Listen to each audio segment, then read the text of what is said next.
Now here's a little-known fact.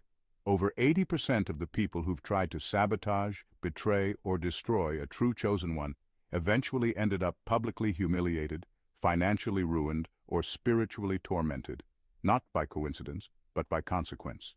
Because God doesn't play about his vessels, ever. And you want to know what's wild? The same mouths that called them crazy will one day whisper, "That one was sent by God," right before their own lives unravel like dollar store shoelaces. Yeah, it's funny, until your karma shows up wearing your face. This isn't your average be nice to people message. This is a divine legal notice.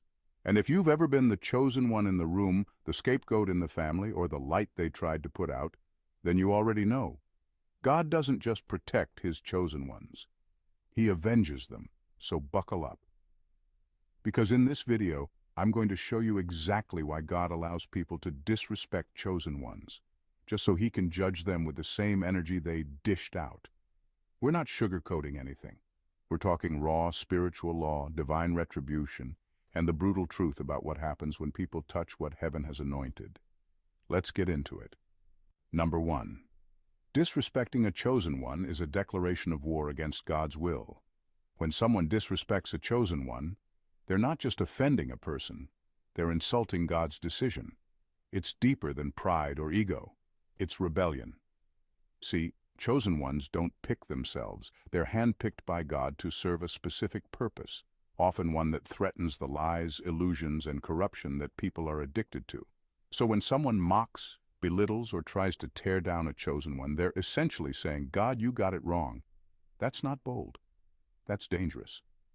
What people don't realize is that disrespecting a chosen one is the spiritual equivalent of running your mouth in front of a royal god, not knowing the king is watching from behind the curtain. And God does more than watch. He remembers, he records, he responds.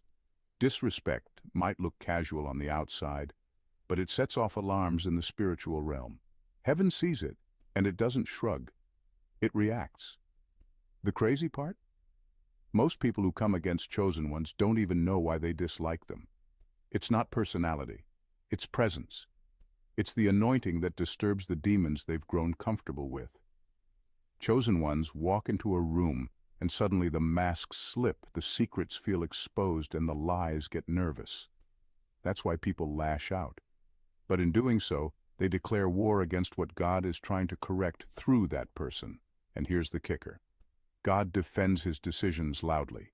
The same people who laughed at the chosen one will eventually need them. The same mouths that slandered will speak apology. Not because the chosen one demanded it, but because divine law demands balance. So when someone disrespects a chosen one, it might not backfire instantly, but it will backfire undeniably. And when it does, it won't look like punishment. It'll look like everything they tried to build crumbling in slow motion, while the one they disrespected rises without breaking a sweat. That's not karma. That's God showing who he backs. Number 2. The chosen are divine triggers. Disrespect activates their wrath code. There's something built into every chosen one that people don't understand until it's too late. A spiritual defense system that activates the moment they're disrespected. It's not always loud. It's not always visible, but it's real. Disrespect isn't just taken personally by a chosen one. It sets off a divine chain reaction that even they can't control. That's because their calling comes with protection. And that protection, it has a sharp edge. When someone disrespects a chosen one, they're triggering something ancient, something wired into their assignment. It's like pressing a spiritual panic button, except it doesn't call for help. It calls for judgment. Not the kind you beg for, but the kind that shows up whether you're ready or not. And it doesn't always come in the form of lightning from the sky. It shows up in closed doors, ruined opportunities, and unexpected chaos. That's not by accident. That's spiritual law correcting the disrespect. Chosen ones don't have to curse you. They don't have to clap back. All they have to do is stay aligned with their purpose. The moment you cross a line with them, heaven steps in. Not because they're fragile, but because their presence on earth is strategic.